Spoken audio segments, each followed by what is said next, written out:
नमस्कार, मैं सौरभ कुमार एक बार फिर से आपका स्वागत करता हूं अपने YouTube चैनल दी निर्माण जीएस एकेडमी पर। तो कैसे हैं आप लोग? उम्मीद है अच्छे होंगे, बढ़िया होंगे। तो आज एक बार फिर से हम एक और महान व्यक्तित्व, एक महान क्रांतिकारी, एक महान योद्धा, वीर पुरुष के बारे में, उनके जीवन के बारे में, उनकी जीवन से जुड़ी हुई घटनाओं के बारे में आज हम आपके बीच आए हैं। आज हम जिस व्यक्ति पर चर्चा करने वाले हैं उस व्यक्ति का नाम बाबू वीर कुंवर सिंह है, जो भारतीय इतिहास के अमर व्यक्तित्वों में से एक है। बाबू वीर कुंवर सिंह 1857 के क्रांति के वो जागृत नेतृत्वकर्ता थे जिनके नेतृत्व ने भारतीय इतिहास को अमर किया। उन्होंने अमर नहीं हुआ, वो इतिहास को अमर कर दिए। हमें आज एक भारतीय और बिहारी होने के नाते हमें इन पर बहुत गर्व है और बहुत ही अभिमान है। मैं आपसे ये कहना चाहूँगा कि बाबू वीर कुंवर सिंह के बारे में भारतीय इतिहास में बड़ा कम कहा और पढ़ा गया है। उनके विषय में बहुत कम जानकारी उपलब्ध है। आज भारत के और ख़ास करके बिहार के बच्चे बच्चे को बाबू वीर कुंवर सिंह के बारे में जानने की ज़रूरत है, जानना चाहिए।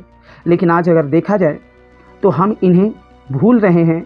आज के युवाओं में इन्हें जानने और समझने का जो क्रेज़ है वो नहीं दिख रहा है। आज के समाज और आज के जनरेशन के लोग अपने महापुरुषों को और अपने उस महान योद्धाओं को जिनसे कि प्रेरणा लेने की ज़रूरत है, जिनको याद करने की ज़रूरत है, हम पता नहीं किस दिशा में चले जा रहे हैं और हम उन्हें याद नहीं कर रहे हैं। आज उसी कड़ी में थोड़ी बहुत जानकारी जुटाने का मैं प्रयास किया। जितना हो सके मैं अधिक से अधिक जानकारी देने का प्रयास करूंगा इस वीडियो के माध्यम से। मैं एक बार और आपको ये कहना चाहूँगा कि मैं जो भी वीडियो बनाता हूँ, मेरा वीडियो बनाने का उद्देश्य होता है कि कंपटीशन की तैयारी कर रहे हैं विद्यार्थी, खास करके यूपीएससी, बीपीएससी या अन्य अदर स्टेट पीसीएस की तैयारी कर रहे हैं विद्यार्थियों को उनकी ज़रूरत के अनुसार आंकड़ों, तथ्यों और कॉन्सेप्टों को इसमें शामिल किया जाए। मेरा वीडियो बनाने का उद्देश्य केवल जानकारी देना नहीं है। मेरा वीडियो बनाने में ये भी है कि आपको इनसे जुड़े ज्ञान की भी समझ हो। तो मैं वीडियो को ज़्यादा लंबा न करते हुए मैं सीधा विषय वस्तु पर आऊँगा। और मैं विषय वस्तु पर शुरू करने से पहले मैं कहना चाहता हूँ कि यदि आप मेरे चैनल पर नए हैं, पहली बार आए हैं, तो आप मेरे चैनल को सब्सक्राइब कर लेंगे और बेल आइकन को दबा देंगे, लाइक और कमेंट और शेयर कर देंगे ताकि और लोगों तक ये जानकारी जाए और ताकि आपको समय समय पर ये सूचना मिलता रहे। मैं ऐसे ही महापुरुषों के बारे में हमेशा वीडियो बनाता रहता हूँ और ताकि आपको इस तरह की महत्वपूर्ण बाबू वीर कुंवर सिंह के बारे में, उनके जीवन के बारे में जो भी जानकारियाँ आज है, उन सभी जानकारियों को मैं 3 भागों में बांटता हूँ। पहला है कि उनकी जीवन परिचय के बारे में, दूसरा है कि 1857 की क्रांति में उनके युद्ध कैसे किए, कहाँ से कैसे एंट्री हुआ, और तीसरा चरण है कि युद्ध के बाद क्या हुआ, है ना। तो आप 1 सेकेंड के लिए भी वीडियो से हटेंगे नहीं और वीडियो को कंटिन्यू करके देखते रहेंगे। आपको बहुत ही सुंदर जानकारी मिलने जा रहा है जो यूट्यूब पर अभी भी उपलब्ध नहीं है। तो चलिए मैं आपको इनके जीवन परिचय के बारे में बताना चाहता हूँ। बाबू वीर कुंवर सिंह 4 भाई थे। 4 भाइयों में से ये तीसरे नंबर के थे। इनसे छोटे एक भाई थे जिनका नाम बाबू अमर सिंह था। इनका जन्म 13 नवंबर 1777 को जगदीशपुर, भोजपुर का एक हिस्सा जगदीशपुर गांव में उनका हुआ था। जगदीशपुर एक रियासत कहिए या जगदीशपुर एक बहुत बड़ा जमींदारी का क्षेत्र कहिए, वहीं पर इनका जन्म हुआ था। कहा जाता है कि इनके जन्म के समय बड़ी संख्या में वृक्षारोपण करवाया गया था भोजपुर में। आगे मैं बताऊंगा उस वृक्षों का क्या महत्व है। क्योंकि ये प्रकृति प्रिय इनके पिताजी थे और वो भी प्रकृति प्रिय थे, तो बड़ी संख्या में वृक्षारोपण हुआ था जो भोजपुर के जंगल के नाम से बाद में बड़ा प्रसिद्ध हुआ। और उसी जंगल के बारे में बताया जाता है, चलिए बता ही देते हैं, कि जब इन्होंने लड़ाई के समय अंग्रेज जब जगदीशपुर पर हमला करने के बारे में सोचते थे तो उसमें बहुत ही उसमें प्रवेश करना, भेद करना बड़ा मुश्किल था। उस जंगल के जो रास्ते थे बहुत खतरनाक थे, सब कोई नहीं जा सकता था और उसमें बड़ा गुप्त तरीका से रास्ते बनाए गए थे। तो जंगल लगाने का प्राकृतिक उद्देश्य तो था ही, लेकिन सामरिक उद्देश्य भी था, रक्षा की भावना से भी लगाया गया था। इनकी माता का नाम रानी पंचरत्न देवी थी। पिता राजा साहबजादा सिंह थे। ये बनारस के महाराजा के यहाँ सेवा का काम करते थे, उनके यहाँ सेवा दिए थे। उसके बाद में ये जगदीशपुर के इनको रियासत के रियासतदान बने। तो पहले बनारस के राजा के यहाँ सेवारत थे। इनकी योग्यता के बारे में अगर बात करें वीर कुंवर सिंह की, तो योग्यता में तो भाई बहुत बेस्ट थे, बहुत महान थे। योग्यता पर बात करें तो इनकी तलवारबाजी, तीरंदाजी, घुड़सवारी, छापामार, युद्ध कला शैली, कुश्ती, मार्शल आर्ट, इन सब में वो पारंगत थे। एक योद्धा के अंदर जितना गुण होना चाहिए वो सारे गुण इनके अंदर थे, है ना। और खास तौर पर इन्होंने हिंदी, संस्कृत और फारसी भाषा का ज्ञान भी लिया था, पढ़ा भी था, है ना। इनके उपनाम के बारे में हम बात कर लेते हैं। क्या इनको अलग नाम से भी जाना जाता है? तो इनका उपनाम बिहार केसरी, राष्ट्र नायक, बाबू साहेब, तेगवा बहादुर, ये 3-4 नामों से इन्हें जाना जाता है ना। इनकी मृत्यु 26 अप्रैल 1858 जगदीशपुर में ही हुआ था। मृत्यु बड़ा मार्मिक हुआ था, आगे हम कहानी में उसकी चर्चा करेंगे। विवाह की बात करें बाबू वीर कुंवर सिंह का, तो ये गया राज्य के राजा फतेह नारायण सिंह की पुत्री से विवाह इनका हुआ था। अगर कहा जाए तो ये सिसोदिया राजपूत वंश से संबंधित थी, जो इनकी पत्नी थी। वहीं सिसोदिया राजपूत वंश जिस वंश से महाराणा प्रताप थे, तो इनसे इनका मतलब परिवार और खानदान के बारे में पता चलता है कि भाई किस लेवल के ये लोग थे, है ना। राज्याभिषेक की बात करें तो इनके पिताजी की मृत्यु 1826 में हो गया और उसके बाद में इन्हें गद्दी पर बिठाया गया। कहा जाता है कुछ समय के लिए भाइयों में मतभेद भी था जब पिताजी की मृत्यु के बाद रियासतों के बंटवारे को लेकर, लेकिन बाद में सब ठीक हो गया। पहचान की बात करें तो इनका क्या पहचान है? तो भाई अब पहचान तो पहले ही मैं इतना बड़ा लंबा चौड़ा परिचय मैं दे चुका हूँ, लेकिन फिर भी मैं कहना चाहूँगा कि इनकी पहचान 1857 के महान सेना नायक या क्रांतिकारी के रूप में इन्हें जाना जाता है। अगर इनके गुरु के बारे में, हर व्यक्ति की सफलता के पीछे किसी न किसी गुरु का हाथ होता है और बड़ा मुश्किल से ये सब आंकड़े निकलते हैं जो मैं अभी आपको बता रहा हूँ। ये इनके गुरु जो थे बासुरिया बाबा के नाम से ये जाने जाते थे। ये देशभक्ति और स्वाधीनता का ज्ञान यहीं दिए थे। ये बलिया जिला के थे और ये बासुरिया बाबा सिद्ध संत थे। उन्हीं के सानिध्य में इन्होंने देशभक्ति और स्वाधीनता का ज्ञान दिया था, तो उनका बहुत बड़ा योगदान था उन बाबा का। अगर तो कहा जाता है कि यहाँ से अब उनके बारे में हम लोग बेसिक परिचय जान लिया। अब आगे की कहानी की बात करते हैं। देखिए, वीर कुंवर सिंह जब गद्दी पर बैठे थे तो अब बात आता है कि भाई वीर कुंवर सिंह वह एक राजा थे, जमींदार थे, तो फिर उनको युद्ध में कूदने का कारण क्या था? वो क्यों गए? 1857 की क्रांति में उनके जाने का कारण क्या था? तो मैं आपको बता देना चाहता हूँ कि अंग्रेजों उनके कूदने के कारणों में, है ना, पूरे कारण को 2 भागों में बांटा जा सकता है। एक तो है मूल कारण जो पहले से चली आ रही थी और दूसरा है तत्कालिक कारण। तो मूल कारणों में यदि देखा जाए तो जैसे अंग्रेजों ने पहले से ही कुछ ऐसी माहौल बनाकर रखा हुआ था जिससे भारत के प्रत्येक व्यक्ति, प्रत्येक राजशाही उससे परेशान था। उसमें से कुछ कारणों पर मैं चर्चा कर देता हूँ, जैसे कि उच्च भू लगान दर, इससे परेशानी थी। राजघरानों पर कब्जा, जैसे कि आपने 1857 की क्रांति में बेलेजली की हड़प नीति के बारे में तो आपने पढ़ा ही होगा। तो वहाँ पर राजघराने या बड़े बड़े राजवंशों पर तरह तरह के आरोप प्रत्यारोप लगाकर, गलत आरोप लगाकर उन्हें हड़पने की नीति, तो इससे भी हमेशा साशंकित रहना और उनकी नीतियों से क्रोध और असंतोष का भावना उत्पन्न होना। तो राजघरानों पर कब्जा, भारतीयों पर अत्याचार, ये भी एक जीवित और जागृत व्यक्ति को देखा नहीं जाएगा। उसके राज्य क्षेत्र या देश के किसी क्षेत्र में अत्याचार होगा, अगर उसके अंदर इंसानियत जिंदा होगा, वो जिंदा व्यक्ति होगा, तब तो उसे बर्दाश्त नहीं होगा। तो ये सब भी उनको अंदर से काफ़ी परेशान कर रहा था। और भेदभाव, अंग्रेजों का एक भेदभाव वाला सोच भी बहुत गड़बड़ था, इससे भी वो मारमात थे, इससे भी वो काफ़ी परेशान थे। तो ये मूल कारण था जो पहले से आ रहा था। तो अंग्रेजों से लोहा लेने के लिए वीर कुंवर सिंह, ऐसा नहीं था कि वो अचानक 1857 के विद्रोह में वो चले गए। वो लोहा लेने के लिए पहले से प्लान कर रहे थे। और अगर आपको जानकारी नहीं है तो मेरे चैनल पर ऑलरेडी वीडियो है, आप जा करके देख सकते हैं। महारानी लक्ष्मीबाई का सीरीज है, मैंने उस वीडियो में बताया है कि लक्ष्मीबाई चाहे वीर कुंवर सिंह, कोई भी पहले से योजना बनाया जा रहा था। पहले से ये लोग सभी रजवाड़े एक जगह एकत्रित हो रहे थे, गुप्त मीटिंग कर रहे थे। उस मीटिंग में कानपुर हो, झांसी हो, लखनऊ हो, अवध हो, इन सभी, इलाहाबाद हो, बनारस हो, इन सभी जगह के जो राजा अंग्रेजों से काफ़ी परेशान थे वो गुप्त मीटिंग करते थे। और उस मीटिंग में वीर कुंवर सिंह भी हिस्सा हुआ करते थे, ये भी जाते थे। कहा जाता है इनकी योजना निर्माण का जो अवधि था 1845 से 46 में, और ये लोग योजना निर्माण के लिए कहाँ कहाँ बैठक किया था? बनारस, मथुरा, कानपुर, लखनऊ आदि गुप्त जगहों पर मीटिंग किया था। तो अब सोचिए वहाँ पर ही किन के साथ मीटिंग कर रहे होंगे? तो वहाँ के जो शासक हो गए उनके साथ। तो ये लोग पहले से ये था। बिहार में इनके, अगर मान लीजिए ये उनके यहाँ गए तो वो लोग भी बिहार में भी तो ये मीटिंग कर रहे होंगे। तो बिहार में कहा जाता है कि वीर कुंवर सिंह मीटिंग करने के लिए सबसे सुरक्षित समझते थे सोनपुर का मेला, साल में एक बार लगता था। सोनपुर का मेला 14 से 15 दिन तक लगता है और ये एशिया का सबसे बड़ा मेला के रूप में इसे दर्जा प्राप्त है। सोनपुर का मेला एक पशु मेला है जहाँ पर बड़े पैमाने पर हाथी, घोड़े, ऊंट आदि अन्य भी जरूरत की चीज़ें, बहुमूल्य चीज़ें आते थे और वहाँ पर विश्व के व्यापारी आते थे।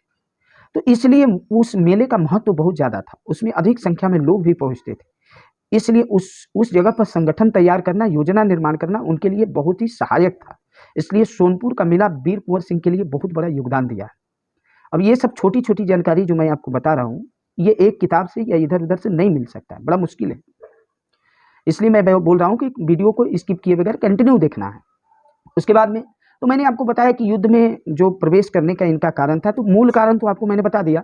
दूसरा कारण था तत्कालिक कारण। अचानक क्या हुआ था, तो देखिए तत्कालिक कारण, पहले से आग लगी थी और किसी ने पेट्रोल डाल दिया, तो तत्कालिक कारण था 1857 की क्रांति की ज्वाला फूटना। ये एक अवसर लेकर आया, लेकिन तब भी वीर कुंवर सिंह हतोत्साहित नहीं हो रहे हैं, तब भी वीर कुंवर सिंह पेशेंस में है।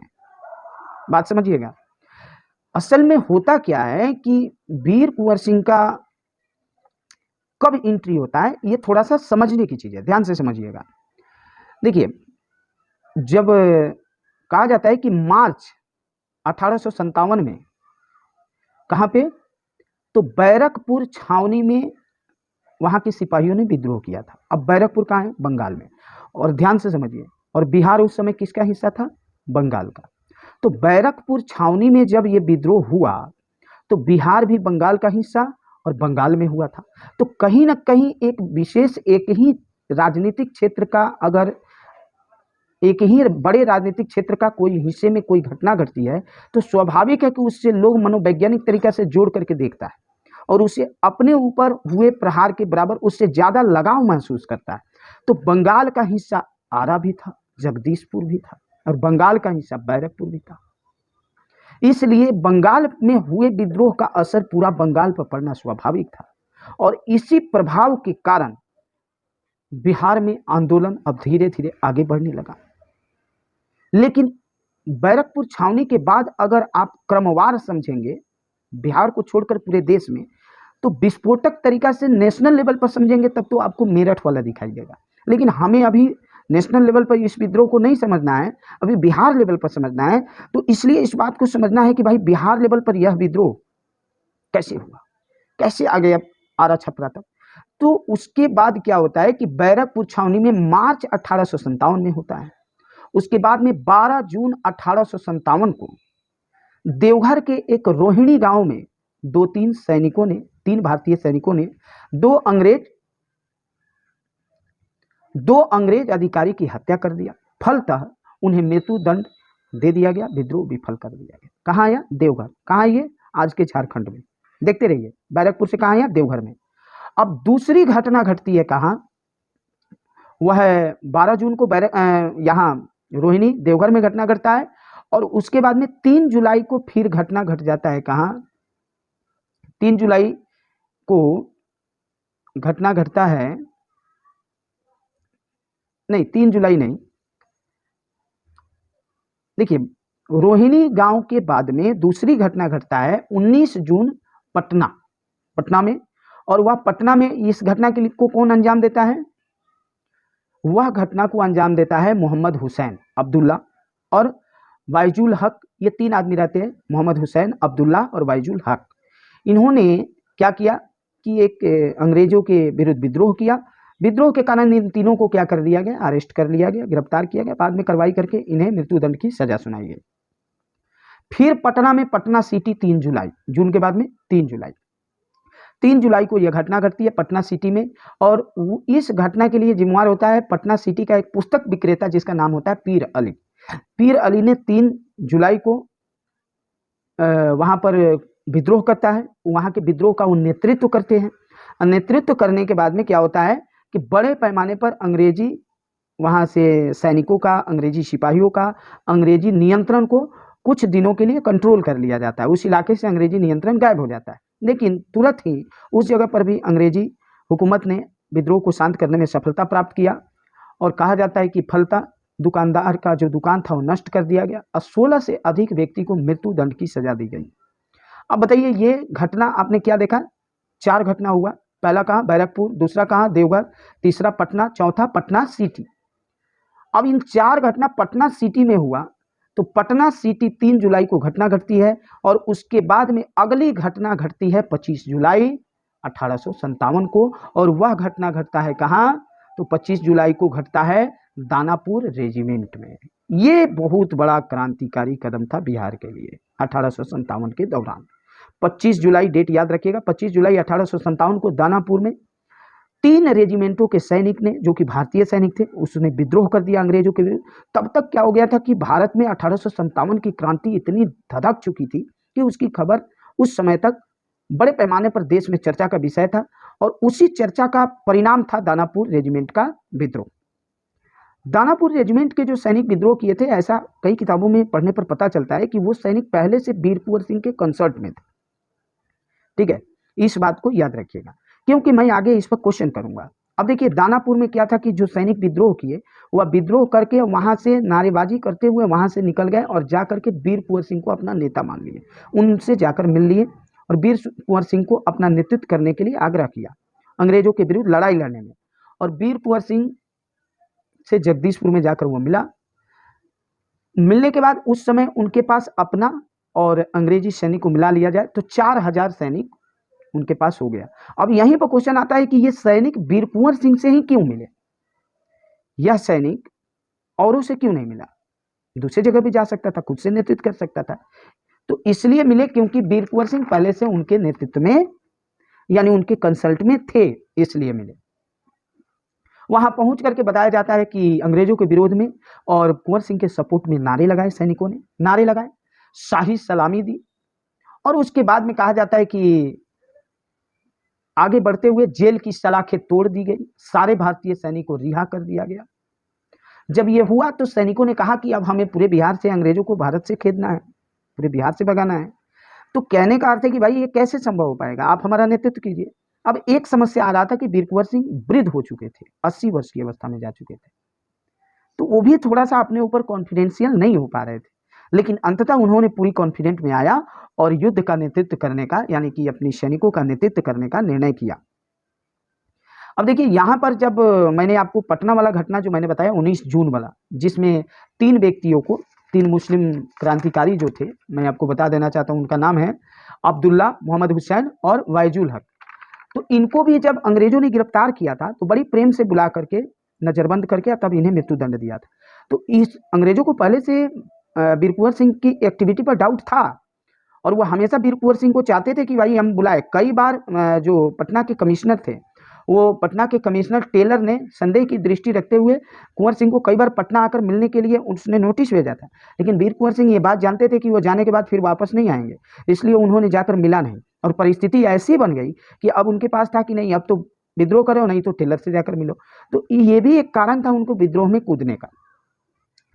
तो उन्होंने 25 जुलाई को ये घटना घटी। 27 जुलाई को कुंवर सिंह और विद्रोही सैनिक, ठीक है, मिल करके आरा को अंग्रेजों से मुक्त कर दिया। ये डेट कई बार एग्जाम में पूछा हुआ है, याद रखिएगा। 27 जुलाई, 2 दिन बाद 25 जुलाई को दानापुर में विद्रोह होता है। सैनिक आकर कुंवर सिंह से मिलते हैं, सारे सैनिक मिल करके कुंवर सिंह को नेता मान करके आगे बढ़ते हैं, और 27 जुलाई यानी 2 दिन बाद आरा पर आकर आक्रमण करते हैं, वहां से अंग्रेजों को भगा देते हैं, जो भी उनकी सिपाही होता है, और आरा स्वतंत्र हो जाता है। आरा पर स्वतंत्र होने के बाद जब ये घटना जैसे ही अंग्रेजों को पता चलता है, अंग्रेज मतलब अचंभित हो जाते हैं कि कैसे संभव है। अब कुंवर सिंह को सीरियस लेना बोलो शुरू कर दिया। अब सीरियस लेना शुरू कर दिया तो अगला स्टेप अंग्रेजों को लगा कि अब आरा हुआ है तो अब बाकी जगह भी जाएगा। तो तुरंत 3 दिन बाद 30 जुलाई को सारण, तिरहुत, चंपारण और पटना में सैनिक, यानी कि सैनिक शासन अंग्रेजों ने डिक्लेयर कर दिया। मतलब जिसको आप कर्फ्यू कहिए या 144 आज के हिसाब से सैनिक शासन डिक्लेयर किया कि वहां पर अगर कोई भी एक्टिविटी होता है तो मैं विचार किए बगैर आपको मृत्युदंड दे सकता हूँ, गोली से मार सकता हूँ, ताकि वहां एक्टिविटी ना हो। अब इस बात को एक छोटी सी जानकारी मैं देना चाहूँगा कि 25 जुलाई को जिस दिन दानापुर में जो घटना घटती है, दानापुर कैंट में विद्रोह होता है, उसी दिन 25 जुलाई को ही मुजफ्फरपुर में भी एक विद्रोह होता है, और वह भी 2-3 सैनिकों के द्वारा किया जाता है। लेकिन होता क्या है कि वहाँ पर इस हिसाब का माहौल नहीं बन पाता है, और तीनों सैनिक को अंततः गिरफ्तार करके मृत्युदंड दे दिया जाता है। तो याद रखिएगा 25 तारीख को केवल दानापुर में ही नहीं हुआ था, कहाँ हुआ था? मुजफ्फरपुर में भी ये घटना घटा था। तो चलिए हम आते हैं। तो 27 को आरा का स्वतंत्रता डिक्लेयर हुआ। 3 दिन बाद सैनिक शासन लागू हुआ। कहाँ कहाँ? सारण, तिरहुत, चंपारण और पटना में लागू कर दिया गया। उसके बाद में अब इधर अपना मुश्किल था, लेकिन कुंवर सिंह इस बात को मानने के लिए तैयार नहीं थे। वो अपना अभियान जारी रखे हुए थे। अब वो अपने अभियान को जारी रखे हुए थे। इसी दौरान तब तक भारत के अन्य क्षेत्रों में भी विद्रोह फैल गया। अब क्या हुआ, थोड़ा इस हम देखते हैं कि अभी बिहार के और क्षेत्रों में क्या क्या हुआ। तो 1 से, चूंकि 30 जुलाई बीत चुका था, तो अब अगस्त महीना आने वाला था। तो 1 अगस्त से 5 अगस्त के बीच में कई घटनाएं घटी बिहार में। उन घटनाओं को मैं यहाँ नाम लेना चाहूँगा। जैसे भागलपुर में विद्रोह भड़का 1 अगस्त से 2 अगस्त के बीच में। गया से 400 कैदियों को मुक्त कराया गया। कौन कराए? वीर कुंवर सिंह। शिकारी राज पर हमला किया गया। शिकारी उधर का ही एक छोटा सा रियासत था जिस पर हमला किया गया, क्योंकि वो अंग्रेजों का मुखबिरी करता था, वो भारतीयों के पक्ष में नहीं था, इसलिए उस पर हमला करके दंडित करने के लिए वीर कुंवर सिंह ने हमला किया और उससे 10,000 रुपये लूट ली। उसके बाद में अगला, वो चूंकि इन्हीं के जैसा विद्रोही और भी राजा थे कुंवर सिंह के विचारधारा के जैसे, तो उनमें आते थे रोहतास और सासाराम के कुछ जमींदार। तो उनसे जाकर मिले अपनी संगठन को मजबूत करने के लिए। उसके अलावा वह राजगीर, गया, बिहार शरीफ, अन्य क्षेत्रों में विद्रोह शुरू हो गया। ये सब हुआ है 1 से 5 अगस्त के बीच में। लेकिन बहुत ही जल्द, चूंकि यहाँ पर अस्थायी विद्रोह बड़े पैमाने पर नहीं होने के कारण बहुत ही जल्द इसे दबा लिया गया। इसी क्रम में तब तक कहा जाता है कि अंग्रेजों से लोहा लेने के लिए बाबू वीर कुंवर सिंह ने जगदीशपुर में गोला बारूद और बंदूक बनाने की कारखाना भी स्थापित की। अब ये सब पता होकर के अंग्रेजों को अब लगा कि अब सर से ऊपर पानी चला जाएगा, तो उसने वीर कुंवर सिंह पर कार्रवाई करने का पूरा मन बना लिया और उन्होंने अगला स्टेप यानी 13 अगस्त 1857 को आरा पर धावा बोला और आरा फिर से अंग्रेजों के कब्जे में चला गया, जो आरा को स्वतंत्र कराए थे। कब? तो 27 जुलाई को वीर कुंवर सिंह, और 13 अगस्त को फिर से अंग्रेजों ने उस पर कब्जा कर लिया। यहां कहा जाता है कि कुंवर सिंह वर्सेस अंग्रेज के बीच में 2-3 दिन तक लड़ाई चला। आरा अंग्रेजों द्वारा जीतने के बाद अब जगदीशपुर पर कब्जा करने की बारी आई। फिर जगदीशपुर में भी उन्होंने जमकर लड़ाई लड़ा, लेकिन अंग्रेजों से सीधा आमने सामने की लड़ाई कर पाना बहुत देर तक, लंबे समय तक, ये वीर कुंवर सिंह के लिए बहुत मुश्किल का काम था, क्योंकि अंग्रेजों के पास अथाह सैनिक और आधुनिक हथियार, स्किलफुल आर्मी, विभिन्न प्रकार के यंत्र, जबकि इनके पास लाख योद्धा थे, फिर भी अनट्रेंड सैनिक, ट्रेंड सैनिक मिलाकर के मुट्ठी भर सैनिक था उसके तुलना में। इसलिए उससे सामना कर पाना बहुत अधिक देर तक बड़ा मुश्किल था। चूंकि आपको मैं पहले बता चुका हूं कि बाबू वीर कुंवर सिंह गोरीला युद्धपत्ति, छापामार युद्धपत्ति, जो कि पहले सर्वप्रथम इस युद्ध के का इस्तेमाल छत्रपति शिवाजी महाराज और यानी महाराणा प्रताप भी इस युद्ध का प्रयोग कर चुके हैं। तो उसी युद्ध पद्धति का इस्तेमाल ये भी करते थे, गोरीला युद्ध पद्धति का, यानी छुपकर वार करने। तो इन्होंने यहाँ से हट जाना उचित समझा, अपनी सिपाही और सैनिकों को लेकर के वहाँ से हटना उचित समझा और वहाँ से हट गए। और जगदीशपुर पर भी अंग्रेजों का कब्जा हो गया। कहा जाता है कि नगर के सभी रास्तों को, शस्त्रों को जब्त कर लिया गया। कुछ भारतीय सैनिक जो पकड़े गए वहां पर, उन्हें मृत्यु दंड दिया गया। जगदीशपुर के किला पर, जैसे नगर, हवेली, मंदिर आदि को कब्जा में कर लिया गया और उनकी हवेली और मंदिर को ध्वस्त कर दिया गया। नगर में दहशत था, लेकिन वह विलुप्त हो गए और उन्होंने अपना उत्साह में, कहा जाता है उत्साह और ताकत में कोई कमी नहीं आई। अब उन्हें लगा कि हमें अपनी ताकत को और बढ़ाने की जरूरत है, हमें और समर्थन की जरूरत है, और वह ताकत जुटाने के लिए वहां से निकल पड़े। वहां से निकले तो वो सासाराम गए, सासाराम से मिर्जापुर गए, मिर्जापुर से रीवा गए। ये सभी यूपी में पड़ता, बिहार से यूपी चले गए। रीवा से कालपी गए, कालपी से पुनः कानपुर गए। कहा जाता है कि कानपुर में गए तो वहां पर नाना साहब के साथ युद्ध किए, उनको सहयोग किया। वहां भी विद्रोह चल रहा था कानपुर में।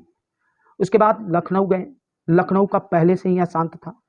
अवध के जो नवाब थे लखनऊ, उन्होंने इन्हें काफ़ी सम्मान दिया और सम्मान देने के बाद उन्होंने इनसे आग्रह किया कि यहाँ मैं देखता हूँ आप आगे आजमगढ़ के लिए प्रस्थान करें, और यह वहाँ से अवध के नवाब के इशारे पर क्या हुए, निकल गए आजमगढ़ के लिए।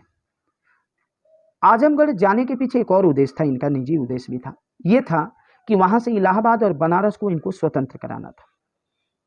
वहाँ से ये प्रयास में ये था। वीर कुंवर सिंह कहा जाता है कि यहाँ पर 22 मार्च 1858 को वीर कुंवर सिंह और अंग्रेजों के बीच में घमासान युद्ध हुआ। इस युद्ध में वीर कुंवर सिंह विजयी रहे और आजमगढ़ को स्वतंत्र करा लिया। आजमगढ़ को स्वतंत्र कराने के बाद वीर कुंवर सिंह की सैनिक और वीर कुंवर सिंह का जो कॉन्फिडेंस था वो चरम पर चला गया। अंग्रेजों को अब समझ में ही नहीं आ रहा था कि जो आदमी एक छोटे से रियासत में रहने वाला है, अब वो तो पूरे नेशनल लेवल पर तांडव मचा रहा है। अब उसको कैसे कंट्रोल किया जाए, ये तो पूरा भारत में घूम रहा है। कहा जाता है कि यहाँ पे अंग्रेजों के लिए ये सिरदर्द बन गए थे, समझ से परे हो गए थे। अब गवर्नर जनरल से लेकर ब्रिटिश सेना के सभी अधिकारी परेशान थे, इस पर क्या किया जाए। लास्ट में आजमगढ़ में अभी वो थे ही, तब तक एक बार फिर से हमला हुआ अंग्रेजों की तरफ से। इस बार फिर पराजित कर दिए वीर कुंवर सिंह। अब इन घटनाओं के पुनः सफल होने के बाद वीर कुंवर सिंह पूरी एकदम दोहरी कॉन्फिडेंट में थे, और वहां से कहा जाता है कि विजय पताका लेकर के वीर कुंवर सिंह अब समझे कि हमारी ताकत, हमारी सेना उस लायक हो गई है, अब हमें बिहार अपने जगदीशपुर को आजाद कराने के लिए चलना चाहिए। वहां से वह जगदीशपुर के लिए प्रस्थान किया आजमगढ़ से, और कहा जाता है कि वो जगदीशपुर आ रहे थे तो किसी मुखबिर ने यह सूचना दे दिया अंग्रेजों को कि वीर कुंवर सिंह जगदीशपुर आ रहे हैं, और रास्ते में पड़ती थी गंगा नदी, और गंगा नदी पार किए बगैर जगदीशपुर जा नहीं सकते थे। तो किसी ने कहा कि वो गंगा नदी बलिया के पास से पार करेंगे। तो उस समय कैनिंग का सख्त निर्देश था इनके लिए कि जितना जल्दी हो सके इस व्यक्ति पर काबू पाओ, है ना। अब इन पर जैसे ही पता चला तो इनको मतलब पकड़ने के लिए, इनको अरेस्ट कर इनको मृत्यु लोक में पहुंचाने के लिए अंग्रेजों ने एक विशाल सेना, और उस सेना का नेतृत्व एक बहुत बड़े अधिकारी डगलस के हाथों में दे रखा था। अब डगलस को जैसे ये बात पता चलता है, सारी सेना ले जाकर के बलिया घाट पर लगा दिया। तो आपको तो पहले ही पता है कि वीर कुंवर सिंह कैसे व्यक्ति है, वो तो छापामार युद्ध पद्धति को जानने वाले लोग हैं। तो उन्होंने यह अफवाह फैलाया था कि बलिया से आने वाला है, और तब तक वो शिवराजपुर यानी कि बलिया से 7 मील दूर शिवराजपुर से अपनी सारी सेना नाव के सहारे पार करनी है। जबकि उन्होंने जो अफवाह फैलाया था उसमें बताया था कि बलिया में हाथी पर बैठ के पार करेगा। अब यहां से नाव के सहारे पार कर रहा था, तो किसी ने पुनः उनको सूचना दिया कि आप यहां खड़े हैं, वो तो उधर शिवराजपुर से पार हो रहा है, अपनी पूरी सेना पार कर रहा है ना। इस चीज को देखते हुए तुरंत वहां से डगलस अपनी पूरी बटालियन के साथ निकला। तब तक सारी सेना पार हो चुकी थी गंगा, परंतु अंतिम नाव पर बैठे थे। चूंकि देखिए, एक योग्य और एक जिम्मेवार व्यक्ति जो सेना का नेतृत्व करेगा वो पहले पार नहीं कर सकता, पहले अपनी सेना को पार करवाता है।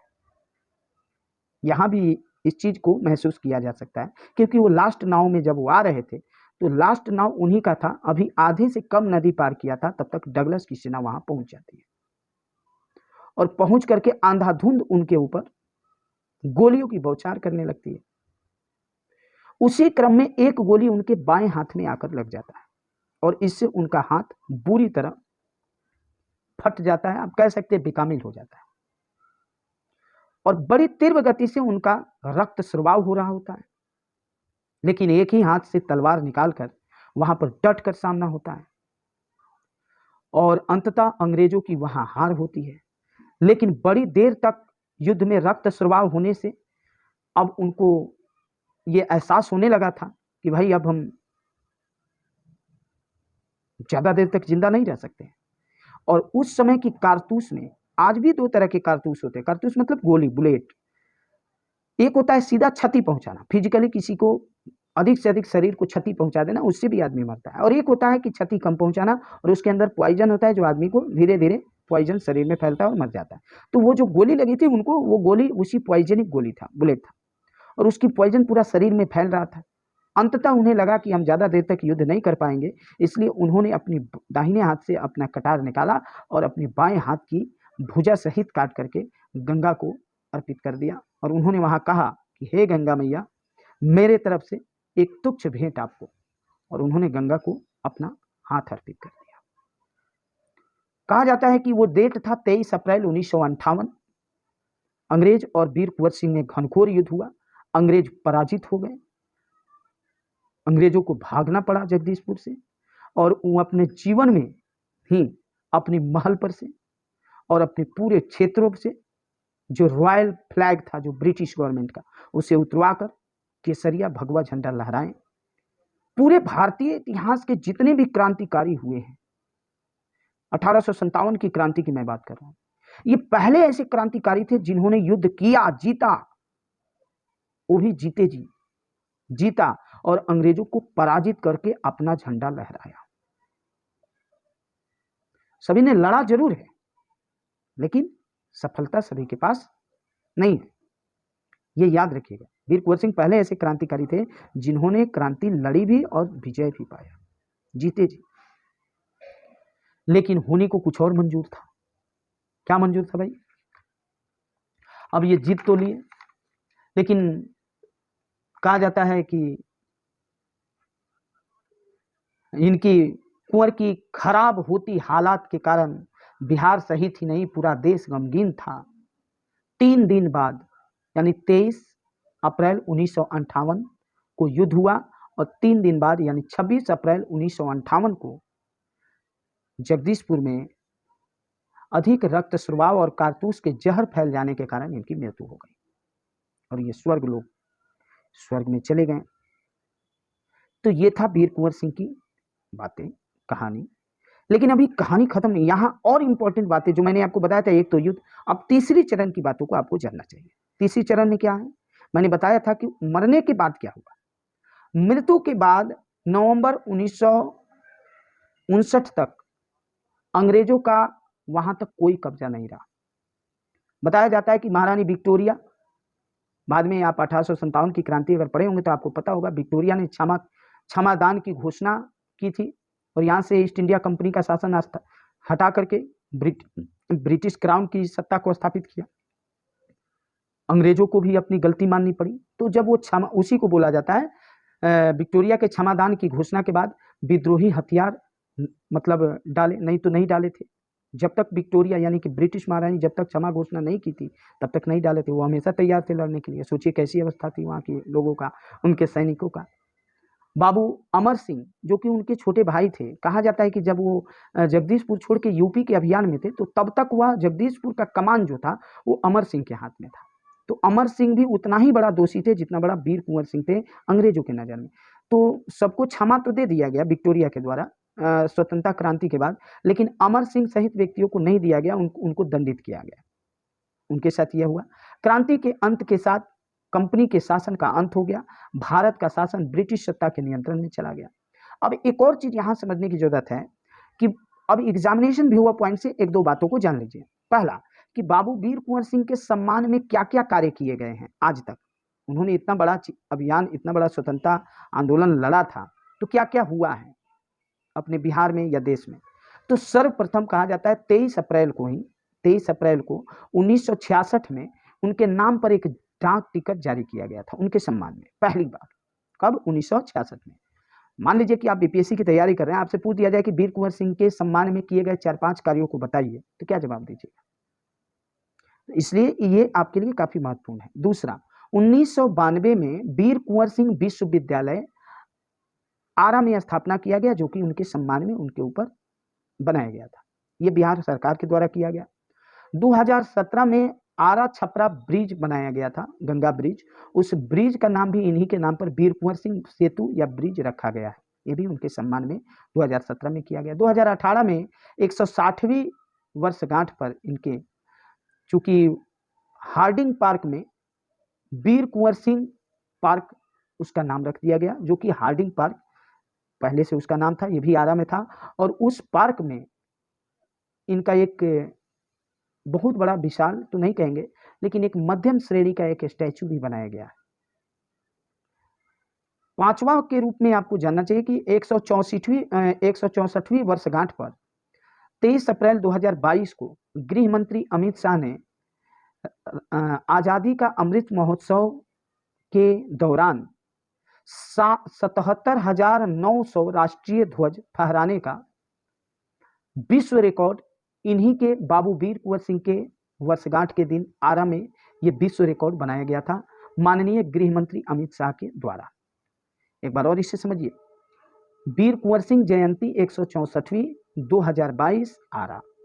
देश के केंद्रीय गृह मंत्री अमित शाह द्वारा विश्व रिकॉर्ड उनकी जयंती पर मनाया गया, एक बार में 77,900 लोगों द्वारा राष्ट्रीय ध्वज फहराकर। तो ये उनके सम्मान में किया गया था। इससे पहले विश्व रिकॉर्ड अधिक राष्ट्रीय ध्वज फहराने का पाकिस्तान के पास था। 57,000 लोगों ने एक साथ झंडा फहराने का रिकॉर्ड पाकिस्तान के पास था। 57,000 लोगों ने फहराया था। और हमारे यहाँ ये रिकॉर्ड अब भारत के पास है, वो भी बिहार वीर कुंवर सिंह की जयंती के समय केंद्रीय गृह मंत्री के द्वारा, और वह है 77,900 लोगों द्वारा एक साथ फहराए जाने का। तो ये भी इनके सम्मान में किया गया है। उसके बाद में कहा जाता है कि वीर कुंवर सिंह ने अपने जीवन में वो क्या क्या किए थे, तो बहुत कम जानकारी मिलता है। वीर कुंवर सिंह ने अपने जीवन में कुछ कार्य किए थे, जैसे में अगर 3-4 कार्यों को मैं गिनाऊं तो पहला, उन्होंने आरा जिला स्कूल के लिए जमीन दान दिए थे। दूसरा का, असहाय और निर्धनों की सहायता करते थे। बताया जाता है कि बहुत दयालु थे वीर कुंवर सिंह, बहुत दयालु थे, इसलिए वो हमेशा अपने से कमजोर या गरीब लोगों की सेवा सहायता किया करते थे। तीसरा बताया जाता है कि आरा जगदीशपुर और आरा बलिया सड़क का निर्माण भी उन्होंने ही करवाया था। याद रखिएगा, आरा जगदीशपुर और आरा बलिया सड़क का निर्माण भी उन्होंने ही करवाया था। उसके बाद में चौथा है, हजारों कुएं खुदवाए थे, क्योंकि वहां पर पानी की बड़ी समस्या थी, तो उन्होंने कुएं खुदवाए थे। पांचवा है कि सिंचाई हेतु बनास नदी से चरपोखरी प्रखंड के बगही टोला तक एक नहर का निर्माण करवाए थे, जो नहर आज भी है। तो उन्होंने भी बहुत सारे कल्याणकारी कार्य किए थे, जो गिने चुने हैं लेकिन बहुत महत्वपूर्ण है। इसी के साथ हम वीर कुंवर सिंह की इस अमर गाथा और उपलब्धियों को समाप्त करते हैं। उम्मीद है आपको बहुत इंपॉर्टेंट जानकारी मिला होगा। अच्छा लगे तो इसे शेयर कर दीजिएगा। मिलते हैं फिर एक नए वीडियो में एक नए महान व्यक्तित्व के साथ। तब तक के लिए थैंक यू, धन्यवाद।